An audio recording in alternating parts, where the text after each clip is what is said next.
ओम नमो भगवते वासुदेवाय। ओम नमो भगवते वासुदेवाय। ओम नमो भगवते वासुदेवाय। ओम नमो भगवते वासुदेवाय।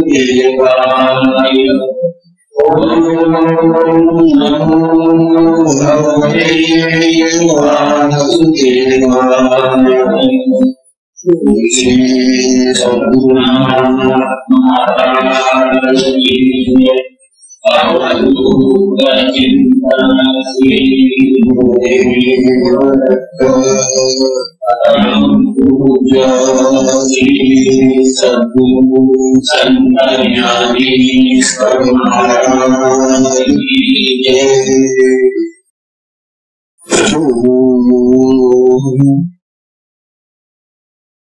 परम पूजनीय श्री सद्गुरु संत ज्ञानेश्वर महाराज साधकांचे मायबाप बालयोगी आणि भगवान विष्णूंचे अवतार असलेले ज्ञानोबा यांचा श्री अमृतानुभव तथा अनुभव नावाचा ग्रंथ पाठ आहे। या ग्रंथाचं हे दुसरं प्रकरण आता अनुभव सर्व रूपाने झालेलं आहे। ज्ञानोबा सद्गुरूंना वंदन करताना सद्गुरूंची माहिती सांगतायत। महती म्हणजे मोठेपणा।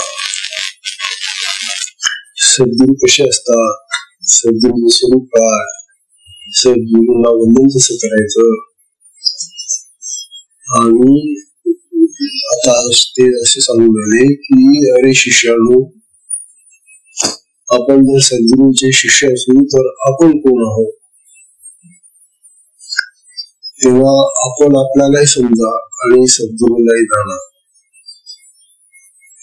जाणणं ही अतिशय महत्वाची गोष्ट आहे, कारण न समजता काही केलं ना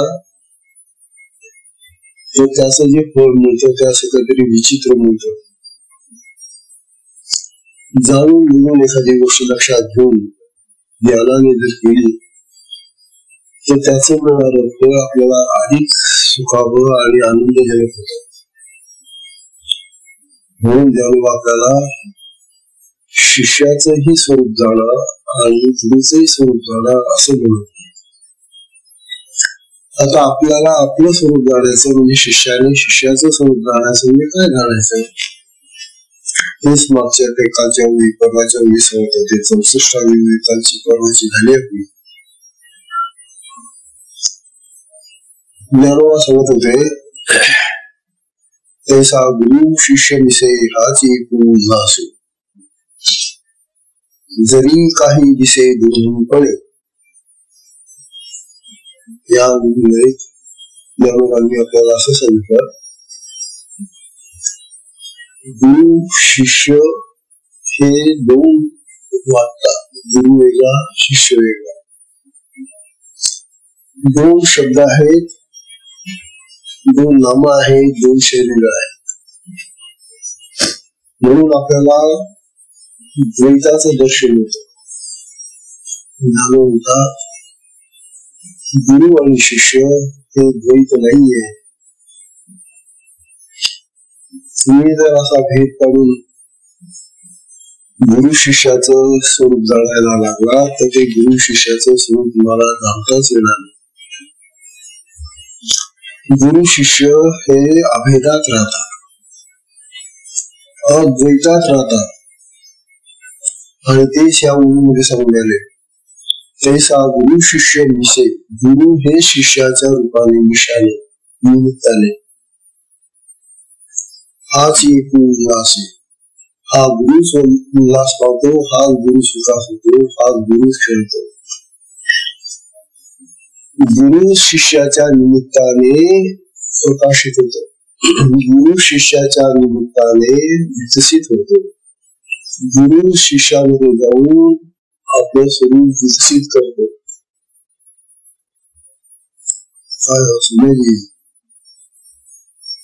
कारण जोपर्यंत गुरु नव्हते, सद्गुरु प्राप्त नव्हते, तोपर्यंत तो शिष्य सामान्य मनुष्य होता. या जगातलं सामान्य रूप होतं त्याचं मनुष्य. पण जेव्हा गुरुंनी त्याचा अंगीकार केला आणि गुरुंनी त्याला आपलं म्हटलं, आणि आपलं म्हटल्यानंतर जेव्हा गुरु त्याला अनुग्रह देतात, तेव्हा गुरु त्याच्यामध्ये आपला गुरुभाव होता. आणि हा दिलेला गुरुभाव त्याला गुरुपदावर घेऊन जातो. पण जो थोडाफार गुरुभाव त्याच्यामध्ये टाकलेला आहे ते बघतो दिसत नाही. तो गुरुभाव त्याला गुरु स्वरूपच बनून वागत असतो. म्हणून प्रत्येक शिष्याने समजावं की आपण जर खरोखर गुरुचे शिष्य आहोत, आपण जर साधना घेतलेली आहे गुरुकडून, शिक्षा घेतली गुरुकडून, तर आपल्यामध्ये गुरु आलेले आहे. आणि आपल्यामध्ये जर गुरु आलेले आहे तर आपण आता गुरु स्वरूप बनवलो, गुरुकडे चाललो. गुरुच्या ठिकाणी आपल्याला जायचं आहे.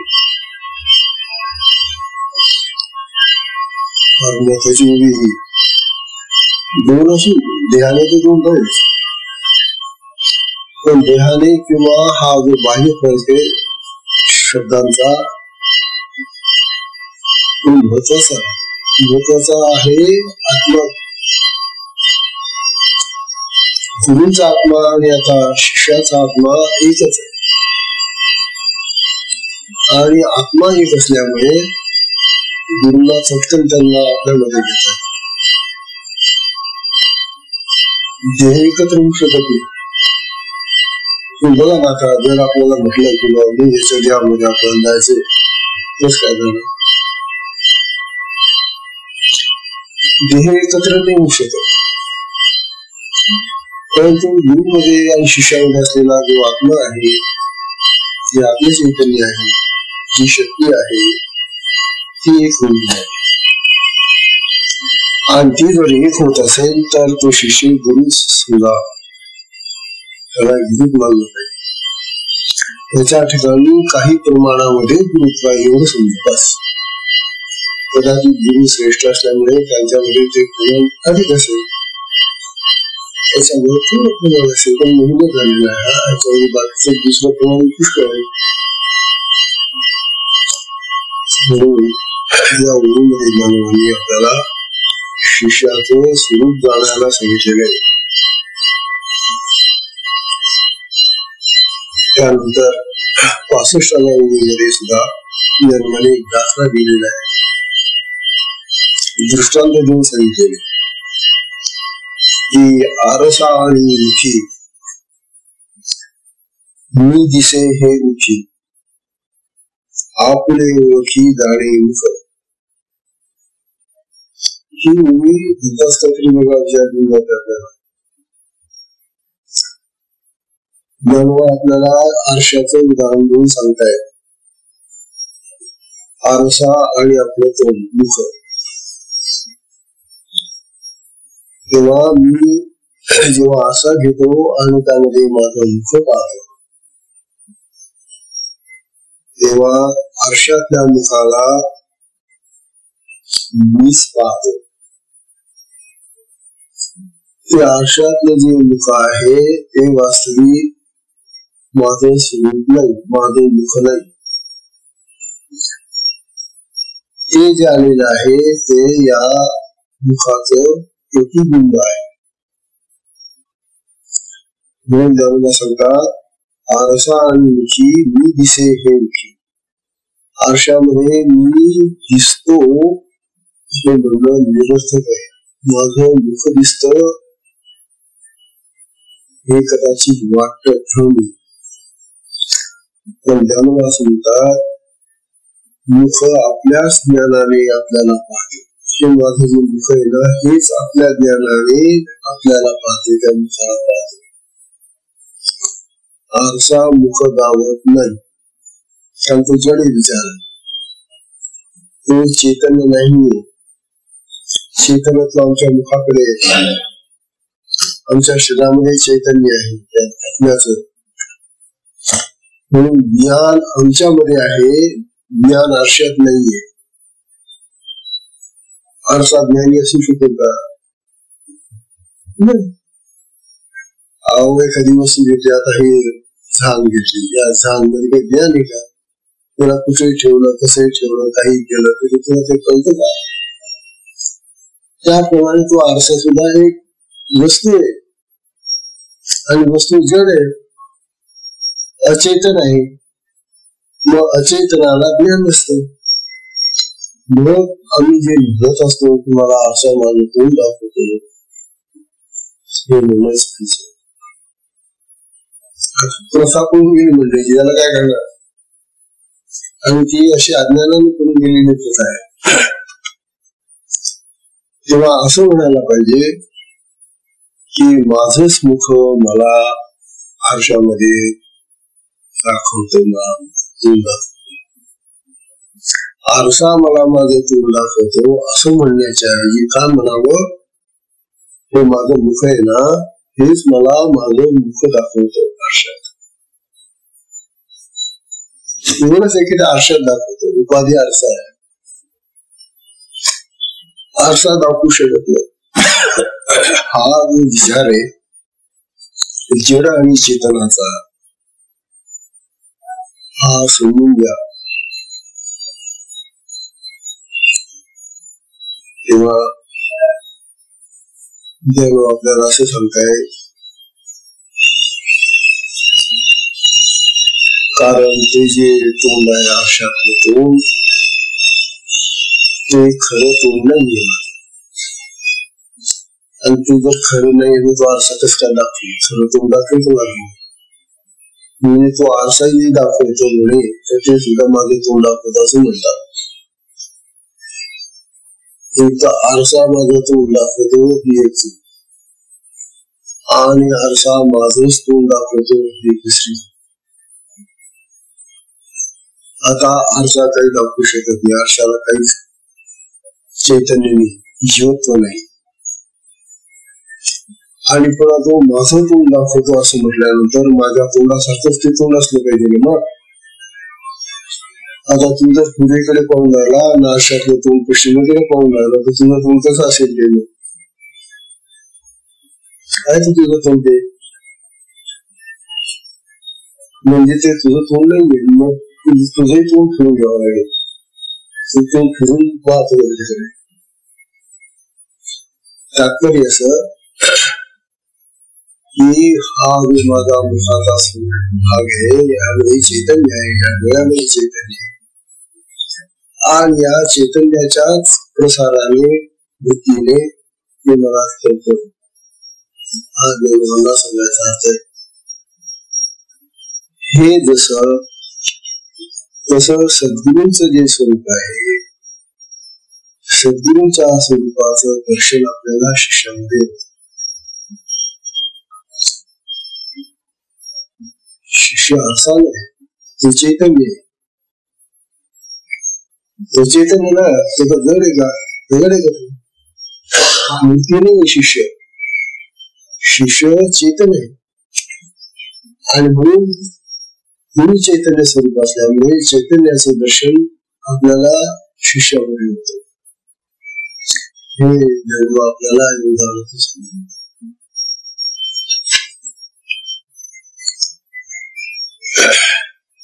आता फार नवीन उदयाची 66वी आजची 66वी नवीन उदी, या दोन-तीन वेळा आपण पहिला पाहिलं. आजच्या 66व्या मध्ये आपणच आपलं स्वरूप कसं पाहतो किंवा आपणच आपल्याला कसं पाहतो हे दाखवण्यासाठी ज्ञानोबांनी जे उदाहरण घेतलं ते अतिशय समर्पक घेतलेले, अतिशय बरोबर लागू करणारं उदाहरण.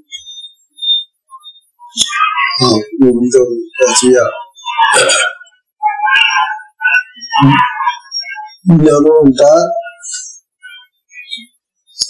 पहा निरंजनी निदेला,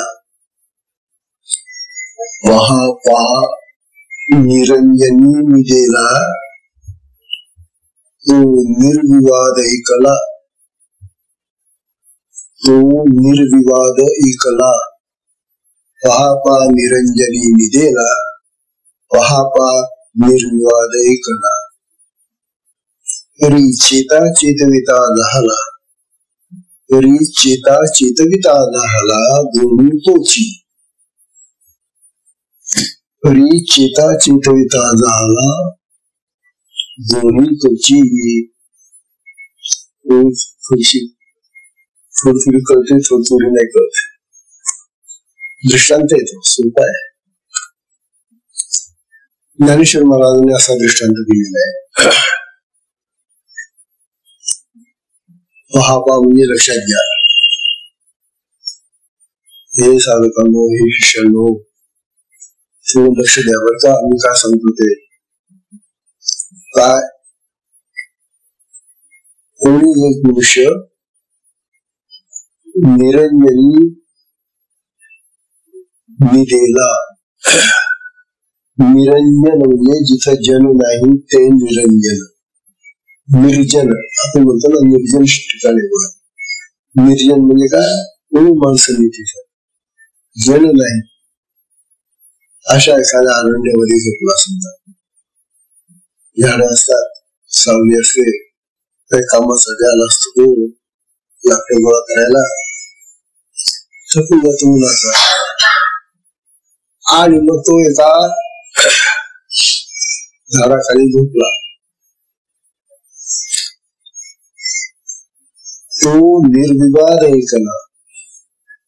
आता तो एकटाच ऐकली. आता तो निरंजन वनामध्ये म्हणजे जिथे माणसंच नाहीये अशा जंगलामध्ये एकटा तो झोपलेला आहे आणि तिथं दुसरा आहे का कोणी मग. तर त्यामध्ये तो एकटाच एकटा आहे. तरी चेता चेतविता झाला दोन्ही तोची. परंतु चेता म्हणजे जेव्हा त्याला जाग येते तेव्हा त्याला जाग येते आणि त्याला जाग केलं जात. त्याला कोणी जाग केलं ते. तो जर एकटा झोपला होता त्या झाडाखाली तर त्याला जाग करणारा कोणी तिथं कोणी त्याला उठवलं चेतवेलं. उठवे भाऊ चालला जायला आता अंधार पडायला लागला उठलं जाणं घरी असं म्हणणारा आलं की तिथं. मग तोच उठतो आणि तो जागा होतो. आता तोच उठलो आणि तो जागा होणं ही जी त्याची क्रिया आहे ती त्याची स्वतःची क्रिया आहे. त्याला त्या ठिकाणी कोणीही उठवायला गेलं नाही जागा केलं नाही. ज्ञानोबा आपल्याला ह्या मधून असा संदेश देत आहेत छान.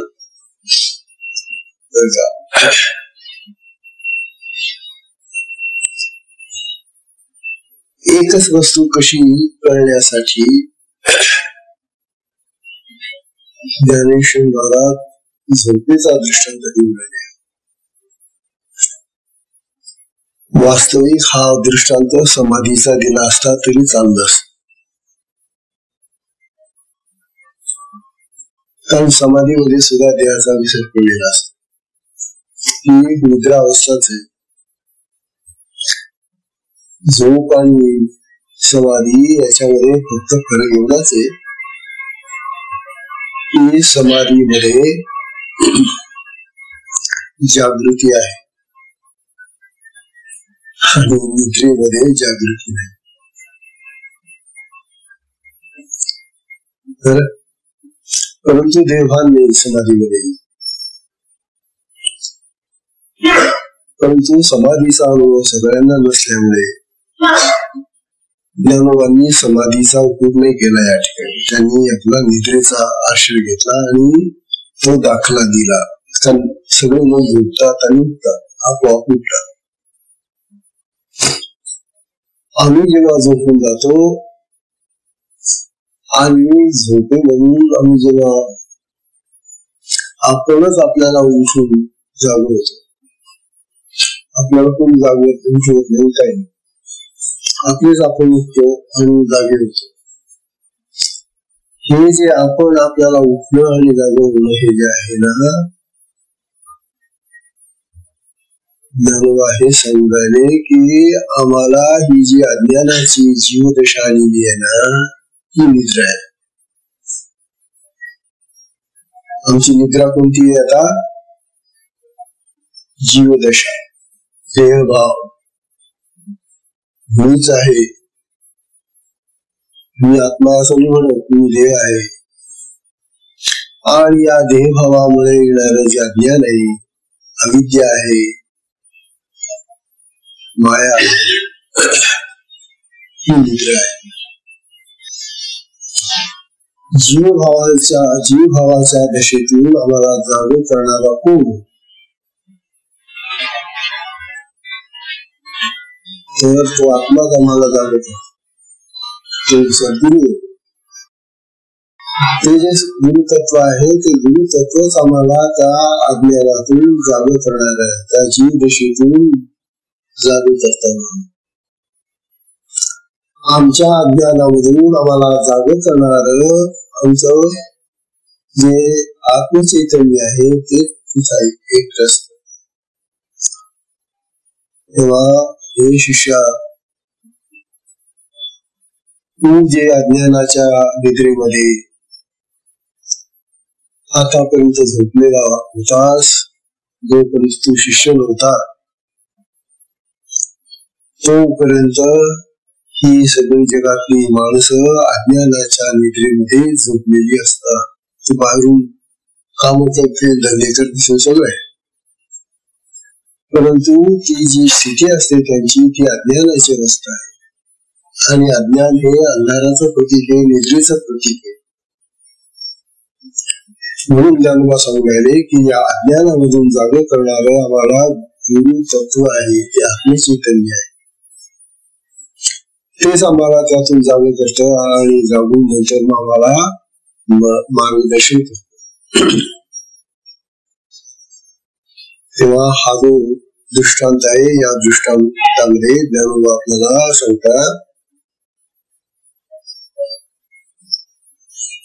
की त्या अज्ञानाच्या घोर अंधकारामध्ये एकटा झोपलेला हा जेव्हा आपोआप जागा होतो, तेव्हा त्याचं हे जागं होणं जे आहे ते त्याच्या चैतन्याने जागं केलेलं असतं. त्याच्या अंतरंगामध्ये जो आत्मस्वरूपाचा प्रकाश आहे त्याच्याने तो जागा होतो.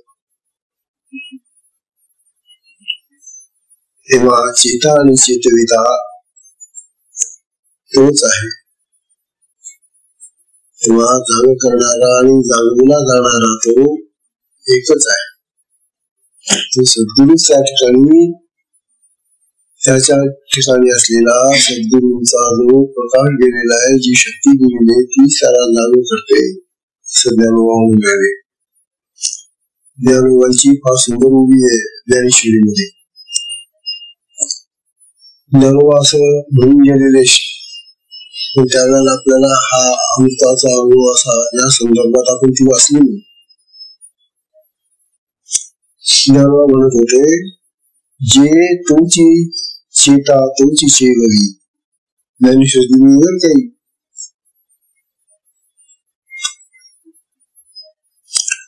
तुमची चेता तुमची चेतरी चेवरी, तेवी हाची बुझे हाची बुझा.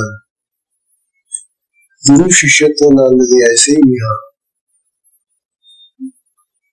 गुरु शिष्यत्व नांदगी ऐसे नहा. हा जो सद्गुरु आहे, तो सद्गुरु जाग करणारा आणि जाग करून सांगून आम्हाला उठवणारा आहे. हाची बुझे आणि बुझवी, हाच आम्हाला उद्देश करतो आणि हाच आमचा उद्देश स्वीकारतो. म्हणजे उद्देश करणं, ज्ञान देणं. हाच ज्ञानदाता आहे, हाच आम्हाला उद्देश करणारा आहे, हाच बोध देणारा आहे आणि हाच बोध स्वीकारणारा पण आहे. तेव्हा ज्ञानाची गोष्ट सुद्धा तोच करतो आमच्याशी, असं ज्ञानोबा होता. आणि हा सद्गुरु काय करतो, शिष्य गुरु शिष्यत्व नांदवी ऐसे निहा, आणि गुरु आणि शिष्याला एकत्र नांदवतो, एकरूप करतो. गुरु शिष्याच्या ठिकाणी जातो आणि त्या शिष्याच्या ठिकाणी गुरु आणि शिष्य तो जो आहे तो एकरूप होतो. चांगदेव 65 मध्ये हेच सांगितलंय पहा. सगळ्या चांगदेव 65 मध्ये ज्ञानोबांनी हेच सांगितलंय की अरे चांगदेवा, तुझा आत्मा मी पाहतोय. ज्ञानोबा आत्मज्ञानी होते आणि म्हणून त्यांचं पाहणं सदैव आत्म्याकडे असायचं. आणि म्हणून ते चांगदेवाला वारंवार बजावतात, अरे चांगदेवा मित्रा, तुझा आत्मा मी पाहतोय आणि तुझ्या आत्म्याकडे पाहिल्यानंतर मला तू आणि मी एक आहोत असं वाटतं. तू माझ्यापेक्षा भिन्न नाहीये आणि आत्म्याच्या दृष्टीने आपण तसे सगळे एकच आहोत ना, आम्ही भिन्न नाहीये. जर तू माझ्या सारखाच आहे आणि मी तुझ्या सारखा आहे तर मग तू जरा माझ्याकडे ये, माझं म्हणणं नीट ऐक. का की तू हे जे जगाचं बाह्य दर्शन घेतोय ना ते सोड. हा जो तुझ्यामध्ये जीव व्हावलेला आहे ना तो टाक. हे जे अज्ञानाचं स्वरूप तू बघतो घेतले ना ते बाजूलाच आहे. आणि मग तू तुझ्यामध्येच तू महापाशी व मी तुला पाहतो असं तुला दिसेल. हे चांगलं 65 हीच गोष्ट इथं सुद्धा आपण पाहतोय की गुरु शिष्यत्व तो गुरुच नांदवतो. गुरु शिष्याला शिष्यत्व देतो आणि गुरुत्वही देतो. शिष्यत्व कशाने मिळालं त्याला, गुरु मिळालं. आपले शिष्य होता का, गुरुंनी त्याला अनुग्रह दिला, गुरुंनी त्याला आपलं म्हटलं, गुरुंनी जवळ केलं म्हणून तो शिष्य झाला. म्हणजे गुरुमुळे शिष्य झाला आणि आता गुरुमुळेच तो गुरु होईल. शिष्यत्व होणं म्हणजे गुरुत्व स्वीकारणं.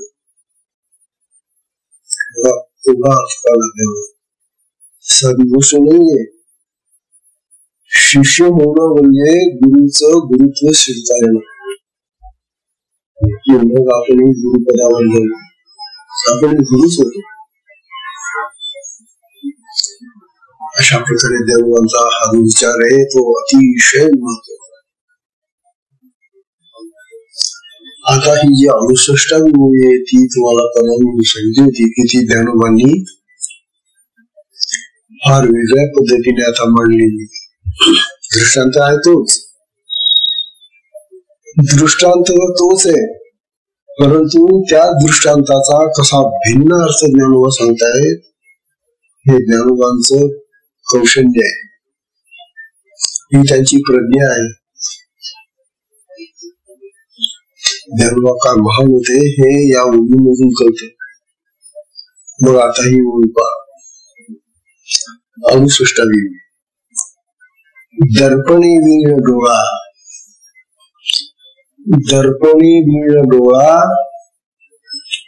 आपुले भेटीचा सोहळा.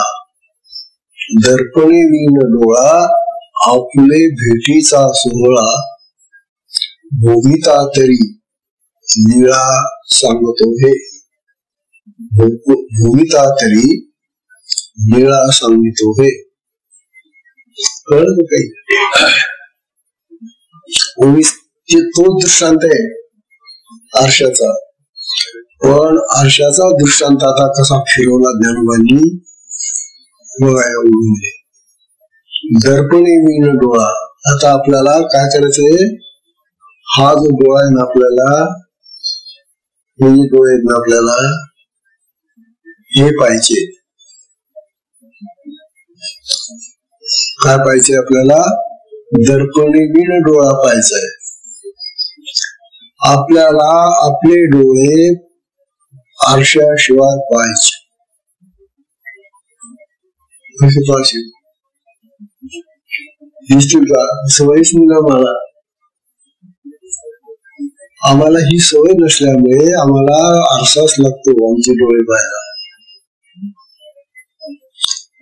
ध्यानू म्हणतात, अरे तुमच्या डोळ्यांना तुमचे डोळे आहेत ना, ते त्यांना पाहायला आरसा कशाला घेता? दर्पणे मीन डोळा आपले भेटीचा सोहळा. दर्पणाशिवाय तो डोळा आपल्या भेटीचा सोहळा म्हणजे आनंद घेतो. त्या डोळ्याला आपलं रूप दर्पणाशिवाय बघता येतं, पाहता येतं, आणि हा आनंदाचा भाग आहे. आपल्या डोळ्याला आरशाशिवाय आपणच पाहायचं, त्या डोळ्यानेच डोळ्याला पाहायचं, मोठा आनंद काय. आता यात आनंद काय आणि कसा होतो ते सांगतो. आपले भेटीचा सोहळा मुदिता. जर डोळ्याने आरसा न घेता आपलं रूप आपणच पाहून भोगलं पाहिलं तर त्याला जो आनंद आहे, तो जो भोग आहे, तो जो डोळ्याचा स्वरूपाचा आनंदाचा भोग आहे, ती लीळा मी सांगतो. म्हणतात ती गोष्ट तुम्ही ऐका. हा खेळ तुम्ही जरा ऐका. डोळा आरशाशिवाय डोळ्याला पाहतो आपल्या, हे कसं शक्य आहे? आम्ही तर कधी ऐकलंच नाही असं. बरोबर आहे, तुम्हाला ऐकणार कसे? तुम्ही त्या नेहमी आरसे घेऊन पाहत होते ना, म्हणून. आता तुम्हाला ज्ञानोबा आपल्याला असं सांगतायत आम्हाला की तुम्ही जेव्हा आरसा घेता आणि तुमचे डोळे पाहता, त्यावेळेला तुमच्या डोळ्यांचं रूप त्या आरशामध्ये तुम्ही पाहतात असे समजता. सगळ्यांची समज हीच आहे की आरसा घेतला, आता आपल्याला डोळे पाहायचे नाही का, म्हणजे डोळे लाल झाले का, पिवळे कसे काय पाहता. आमची सगळ्यांची समजूत अशीच आहे की आमचे डोळे तो आरसा दाखवतो, आहे की नाही? दररोज पाहतो, पाहतो, डोळे पाहतो, नाक पाहतो, सगळं. पण पाहणारा डोळा असतो. नागवेल पाहायचं असलं तरी डोळ्याशिवाय पाहायचा, कान पाहायचं असलं तरी डोळ्याशिवाय पाहायचा, तोंड पाहायचं असलं तर म्हणून डोळा शब्द घेतला त्या लोकांनी, बाकी इंद्रियांना नाही. पाहणारा कोण आहे? मग हा डोळा आपलं स्वतःच रूप पाहण्यासाठी स्वतःच तो का नाही पाहू शकत? कारण तो चेतन आहे, पाहणारा तो आहे. आरसा पाहणारा आहे का? आरसा दाखवणारा आहे का? अरे आरसा दाखवणारा नाहीये. तुम्ही काय समजता आरसा दाखवतो माझा डोळा? आरसा कस का दाखवी? पण समजूत अशी करून दिलेली आहे आणि आम्ही त्या समजुतीप्रमाणेच वागत आहोत, तसंच म्हणतो, तसंच करतो, तसंच म्हणतो. आता ज्ञानोबा आपल्याला लीला सांगतात हा खेळ कसा चालतो, आपला डोळा आपल्याला कसं पाहतो. ज्ञानोबा सांगतात आपला डोळा हा चैतन्यमय आहे. हे तर खरं की हेच आत्मचैतन्य डोळ्यात येतं आणि त्याची दृष्टी होते.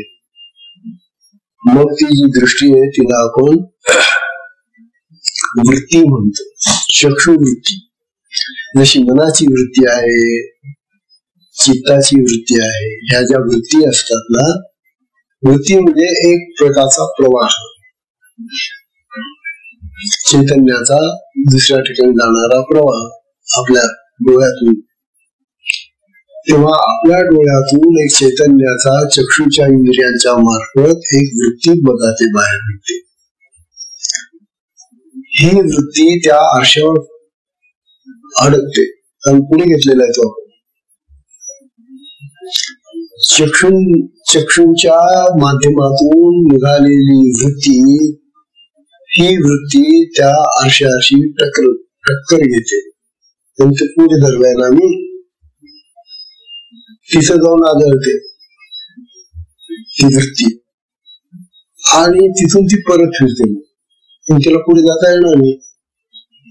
आरसा आडवा आला ना. आरसा आडवा आल्यामुळे ही जी दृष्टी आमची होती, ही जी वृत्ती होती चक्षुमधून आलेली, ती पुढे गेली आणि तिथं त्या आरशावर गेली आणि ती परत फिरली. आणि परत आल्यानंतर आमच्या ती दृष्टीमध्ये आल्यानंतर मग आम्हाला आमचा डोळा कळला. कारण वृत्तीमुळे चैतन्यामुळे डोळा कळतो ना. आरशामुळे कसं कळेल? तेव्हा आमच्या डोळ्यातून निघालेली चैतन्य वृत्ती आरशात पडली आणि आरशातून ती परत फिरून परत आली आणि परत आल्यानंतर मग तिने आम्हाला ज्ञान दिलं आमच्या डोळ्याचं. तुझा डोळा कसा आहे? हे जे आहे हे इतर सर्व माणसांना सामान्यांना माहिती नाही की आपल्या डोळ्यामधून अशी वृत्ती चक्षु इंद्रियांच्या मार्फत जगाकडे फेकली जाते आणि त्या पदार्थांचं ज्ञान घेऊन ती आपल्याकडे येते. डोंगर पाहिला ना, ते डोंगरापर्यंत ती वृत्ती जाईल, चक्षुची दृष्टी जाते आणि मग ती दृष्टी परत घेऊन नंतर आपल्याला ज्ञान देते की तो डोंगर आहे बर का. आकाशाकडे पाहिलं तिथे तारे बर का, हे चंद्र आहे बर का, तो वृक्ष आहे बर का. हे जे जगाचं ज्ञान होतं आम्हाला, हे जगाचं ज्ञान तिथं आरसे लावलेले. आता काय मिळालं तुम्हाला ज्ञान? आणि मग डोळ्याचं ज्ञान होण्यासाठी तुम्हाला आरसा कशाला पाहिजे? ध्यानवा सांगतात, अरे तुम्हाला एवढं सगळ्या जगाचं ज्ञान या दृष्टीच्या वृत्तीमधून मिळून राहिले. ती वृत्ती त्या पदार्थांवर जाते आणि तिथून परत फिरून तुमच्याकडे येते आणि तुम्हाला ज्ञान होतं. मग तुमच्या डोळ्यातून निघालेली वृत्ती आरशापासून परत आल्यानंतर तुम्हाला आरशाचं ज्ञान नाही का देणार?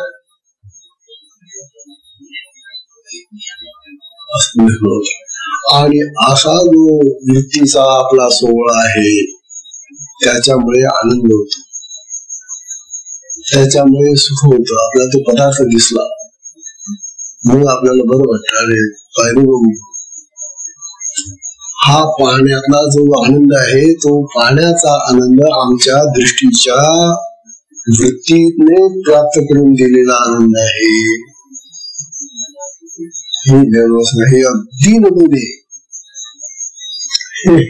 कुठेही आपण कधीही वाचलेलं नाही आणि ऐकलेलं नाही. असं ज्ञान की आपल्यामध्ये असलेला जो आत्मराज आहे तोच चैतन्यमय आहे, चेतन आहे. आपल्या सगळ्या इंद्रियांना त्याने चेतना दिलेली आहे, सजीव केलेला आहे, जिवंत केलेला आहे, चेतन केलेलं आहे, जीवित केलेलं आहे. आणि यांच्यामधून वृत्ती तयार होते, मनामधून, चित्तामधून आणि डोळ्यामधून ती जाते बाहेर. आणि बाहेर गेल्यानंतर त्या ज्या ज्या पदार्थावरती पडेल तिथून ती परत फिरते आणि मग त्याचं ज्ञान घेऊन आपल्याला देते. असा हा लीला प्रकार आहे, ही लीला आहे. आणि हा लीला ज्याला करता भोगता आणि हा प्रसंग त्याला भोगता आला त्याला आनंद होतो. असं ज्ञान सुंदर आहे बरे. काय म्हणतात बघा ना, तेव्हा आरशाने आपली वृत्ती परावृत्त केली. आरशाने आपल्याला आपली जी चक्षुमधून गेलेली वृत्ती होती, जो प्रवाह होता ज्ञानाचा, चैतन्याचा, तो परत फिरवला. आरसा आडवा आला म्हणून ती मागे आणि मग आपल्याला आता आपली ही वृत्ती आपल्या डोळ्याचं स्वरूप दाखवते की तुझा डोळा कसा. पण याची बाबा मला सवय नाही ना आतापर्यंत. अशी वृत्ती कशी परत घ्यावी, परत कशी यावी हे आम्हाला माहिती नव्हतं. आणि त्यामुळे त्या वृत्तीचा जो आनंद आहे, हा जो लीला प्रसंग आहे, हा जो सोहळा आहे, ही वृत्ती परत येऊन आपल्याला ज्ञान देते. हा जो प्रकार आहे हा अद्यापर्यंत आम्हाला माहितीच नव्हता. त्यामुळे आम्ही आतापर्यंत हे समजत होतो की आम्हाला आमचा डोळा आरसा दाखवतो. आरशामुळेच आम्हाला आमच्या डोळ्याचं ज्ञान होतं. आरसाच हा ज्ञानदाता आहे. आरसाच हा चेतन आहे. आरसा हा जिवंत आहे. तो आम्हाला आमच्या डोळ्याचं ज्ञान करून देतो. असं आहे का? आरसा जिवंत आहे, चेतन आहे, मग तुमच्या डोळ्याचं ज्ञान तर कसं काय देईल?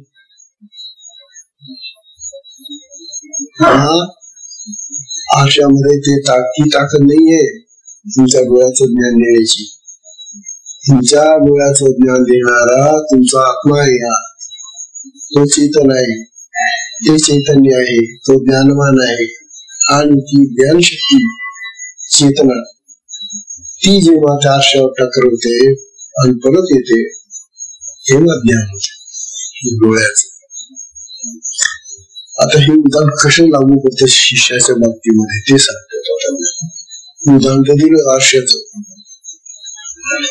जेव्हा गुरु शिष्याकडे पाहतात, शिष्याकडे पाहत असताना ते त्याच्या आत्म्याकडे देहाकडे गुरुचा आत्मज्ञानीच असला पाहिजे. आणि त्या आत्म्याकडे पाहिल्यानंतर त्याचं आत्मदर्शन घेतल्यानंतर गुरूंचा आत्मा आणि तो आत्मा ते चैतन्य दोघं एकरूप होतात. आणि मग ते चैतन्य एकरूपता ती झाली चैतन्याची, ती जेव्हा शिष्यातून परत आपल्याकडे येते गुरुकडे, त्यावेळेला शिष्याच्या अंतर्मनाचं ज्ञान होतं. जे गुरु सांगतात, अरे तू फार भटकलेला आहे गड्या, अरे तुझी कर्मपुरीची फार वाईट आहे गड्या, अरे तू असं जसं केलेले असतील अशी गड्या तू. काल एक उदाहरण द्यायचं राहिला. काल लोकनाथ स्वामींची पुण्यतिथी. लोकनाथ स्वामी महाराजांना आपल्या महाराष्ट्रामध्येच त्यांचा जास्त संबंध आलेला आहे. पुण्याला एकदा ते असताना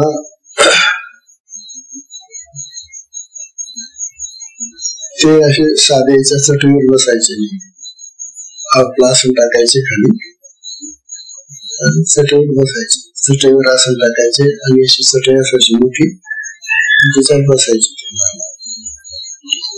आता एक बाई चांगली पातळ मितळी सुनावली. आता कुठली होती काय होते माहिती नाही, दागदागिने घातलेले,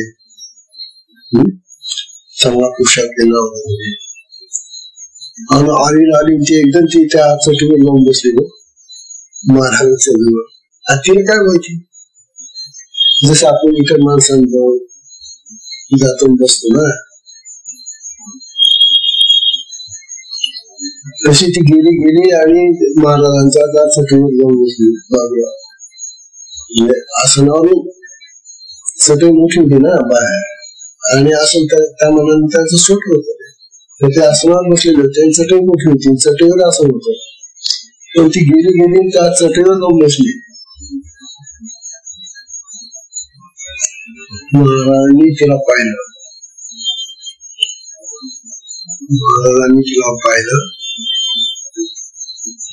आणि विचारलं, बाई तू कोण, काय, मी फार धाडशी दिसतो. आता ते हिंदी बोलायचे महाराज, त्यांना मराठी वगैरे त्याला चांगलं मोठे हिंदी चालणार, ते बंगाली होते ना, तर कसं तरी तोडतो मोडतो हिंदी ते बोलायचे. बाई तू फार धाडशी दिसतो, कसं काय महाराज? तुम्ही महाराज तुमच्या जवळ आले, मी असं काय करता? महाराजांच्या जवळ जायचं तर मग कोणाच्या जवळ जायचं? असं ती म्हणाले. महाराज म्हणाले, बाई तू महाराजांच्या जवळ येण्याची पात्रता तुझ्यामध्ये नाही. बाई तुला महाराजांच्या जवळ येण्याची पात्रता नाही. ती जरा अवाक झाली, आश्चर्यचकित झाली. असं का म्हणता महाराज मला? बाई तुला जर माझ्या जवळ येऊन बसायची इच्छा असेल ना तर मी सांगशील तसं करशील का? हो महाराज. आणि महाराजांच्या जवळ बसायला मिळतं मग काय हरकत आहे? सांगा ना महाराज काय करू? हे बघा तुम्ही नाशिकला जा आणि तुमचे जे केस आहे ना ते कापून या, मुंडन करून या. काय सांगितलं? तुम्ही नाशिकला जा आणि हे तुमचे सगळे केस आहे ना ते मुंडन करा, बांधून या डोकं, आणि मग या माझं. बापरे हा महाराज काय हो,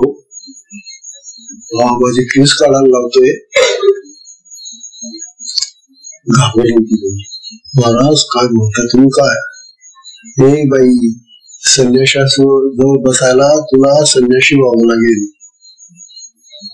डोकं बांधणं म्हणजे काय? स्त्रीचं डोकं बांधणं म्हणजे तिला संन्याशी करणं आहे. आहे का तुझी इच्छा? हो महाराज, हे काहीतरी म्हणतो. मग कशी म्हणते तू? महाराजांना बसायचं तुला?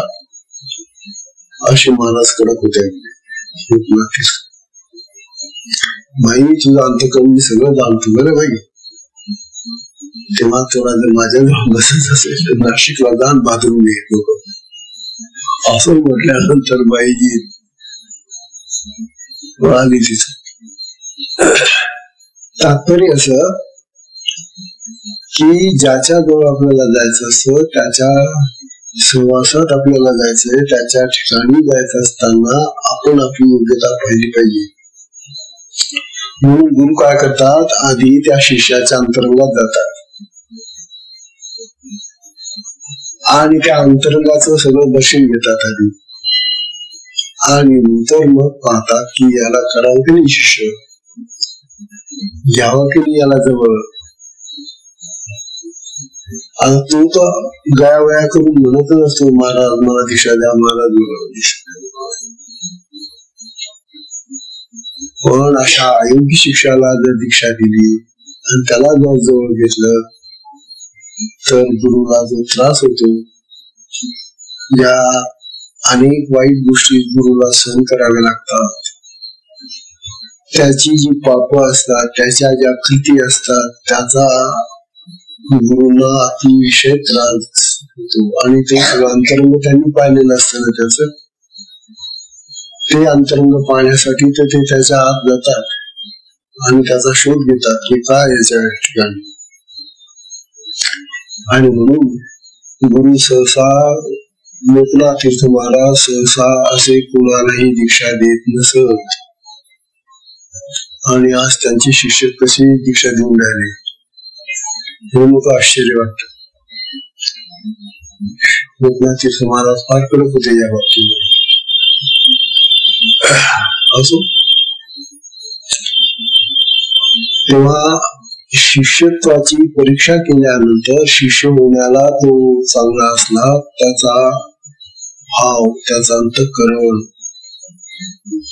त्याच्या वृत्ती, त्याचे गुण वगैरे वगैरे हे पाहून नंतर मग त्याला ती दीक्षा दिली जात असे. बंगाल मधल्या एका मुसलमानाला स्वामी मोठे महाराज आहे ना, नारायण कृष्णदेव स्वामी महाराज, त्यांनी एका मुसलमानाला दीक्षा दिली होती. आणि बंगालमध्ये खूप मुसलमान आहे, म्हणून तर दोन तुकडे झाले बांगलादेशाचे. तर त्या मुसलमानाला दीक्षा दिल्यानंतर ब्राह्मण नेहमी महाराजांकडे याचा म्हणायचा, महाराज मला दीक्षा द्या. महाराज थांब बाबा बघू बघू असं म्हणायचे.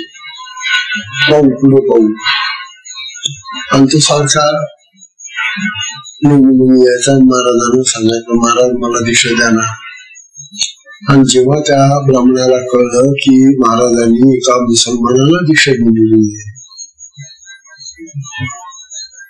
मग तो म्हणाला महाराज एका मुसलमानाला तुम्ही दीक्षा देता आणि मी ब्राह्मण आहे,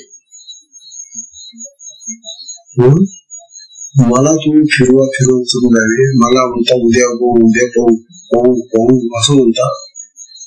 मग गेला तो भडकला. गेला महाराजांना, महाराज या गोष्टीचं मला स्पष्टीकरण सांगाल का की एका दुसऱ्या धर्मातल्या माणसाला दीक्षा होते आणि आपल्या धर्मातल्या एका उच्च वर्णातल्या माणसाला दीक्षा होत नाही, याचं काय कारण असू शकतं असं विचारलं त्यांनी नारायण तीर्थ देवांना. नारायण तीर्थ देवांनी त्याला उत्तर नाही दिलंय, फार मजेशीर दिले. अरे या असल्या गोष्टी ऐकायला पाहिजे हो. कुठे मिळते तुम्हाला ऐकायला सांगा ना. ते नारायण तीर्थ होऊन गेला तो विचार. नारायण तीर्थ देव महाराजांनी उत्तर काय दिलं, फार सुंदर उत्तर आहे बघ. ते म्हणाले हे बघ काय त्याचं नाव असेल, ज्याच्या घरामध्ये सगळं लाईट फिटिंग झालेलं असेल ना त्यालाच तो वीज देणारा, जो खांबावरून वीज येते ना आपल्या घरामध्ये, पण ती खांबावरून वीज येण्यापूर्वी आपल्या घरामध्ये फिटिंग करून ठेवावं लागतं की नाही.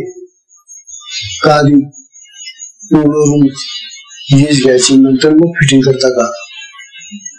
नाही, आधी सगळं घराचं फिटिंग तयार झालं, तिथे ते मीटर बसवलं की मग तो बोलवाला आपल्याला ते कमिशन देतो ना. हे बघ, ज्याच्या घराचं फिटिंग पूर्ण झालेलं असतं त्यालाच ते कनेक्शन मिळतं ना. हो महाराज, मग असं समज की तुझ्या खोलीचं, तुझ्या घरातलं हे फिटिंग अजून झालेलं नाही, म्हणजे तुझी ती योग्य अशी शक्ती धारण करण्याची जी गोष्ट आहे ती तुझ्यामध्ये पूर्णतः बनलेली नाही. त्यामुळे तुला हा दीक्षा प्रवाह तुला घेता येणार नाही. तो मुसलमान जरी असला तरी त्याचा भाव, त्याचा अंतःकरण, त्याची श्रद्धा, त्याची निष्ठा, त्याचा त्याग, त्याचं समर्पण हे मी जाणलेलं आहे. म्हणजे त्याचं अंतःकरण पूर्ण तयार आहे आता त्याच्यासाठी. आणि तू जरी ब्राह्मण असला तरी तुझी ब्राह्मणाची ती वरची जी माया आहे ना, आसक्ती आहे, कामना आहे, इच्छा आहे, वासना आहे, गुण आहे, ब्राह्मण खरा, पण शिष्याला लागणारी जी लायकी, जे फिटिंग, ते तुझ्यामध्ये नाही. मग तुला दीक्षा कशी देऊ? अरे आधी आचरण सुधार, आधी आसक्ती काढ. तुला राग फार येतो, क्रोध आहे तुझ्यामध्ये, तू रागवतो ना, भडकतो ना, तो घरामध्ये भडकतो, पोराला मारतो, बायकोला मारतो, शिव्या देतो. कसला ब्राह्मण तू? उच्च वर्णाचा म्हणतो, ब्राह्मण म्हणतो, तो ब्राह्मणाचं वर्तन काय असलं पाहिजे? महाराजांनी कान उघडले त्याचे आणि सांगितलं पुन्हा आता असल्या प्रकारची मागणी करायची नाही मग. खरं तात्पर्य काय, माणसं वरच्या भक्त्याला बोलून देतात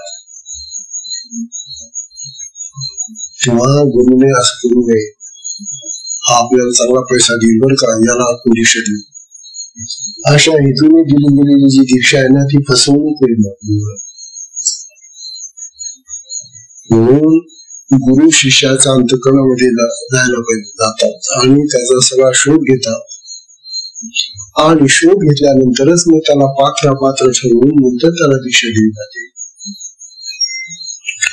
असा हा प्रकार आहे आपल्या साधनेतला. महाराज आपण तर खरंच मोठे भाग्यवान आहोत. आपल्याला गुरुंनी आपल्याला देऊन टाकलेले आहे, फार भाग्याची गोष्ट आहे. पण आता ते भाग्य आपण टिकवलं पाहिजे, वाढवलं पाहिजे, आता सुधारलं पाहिजे. आपण सगळं काही चुकलं मुकलं असेल काहीतरी तर आपण सुधारलं पाहिजे. ही जी मुली आहे ना, दर्पणी विण डोळा आपले भेटीचा सोहळा भूमिता तरी लीळा सांगतो हे, तेव्हा ही लीळा आहे ही मी तुम्हाला सांगतोय बाबांनो, ऐका. तेव्हा गुरु शिष्याच्या अंतःकरणामध्ये जाऊन त्याच्या अंतःकरणाचा पूर्ण तपास करून नंतर ते जे ज्ञान घेतात, त्या ज्ञानाने गुरु मग त्याला पात्र ठरवून त्याला त्या प्रकारचं स्वरूप देतात.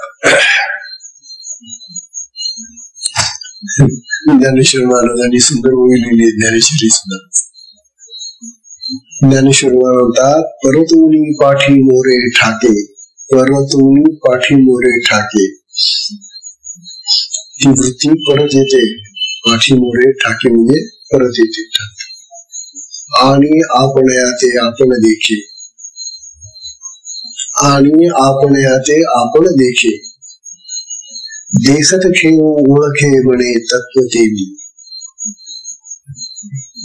ही जी ज्ञानेश्वरी तुम्ही आहे अगदी हा जो दृष्टांत दिलेला आहे, या दृष्टांताचाच कदाचित त्यावेळेला हा दृष्टांत त्यांच्याकडे नसेल, परंतु ज्ञानवाला हे ज्ञान होत हे स्पष्ट दिसतंय.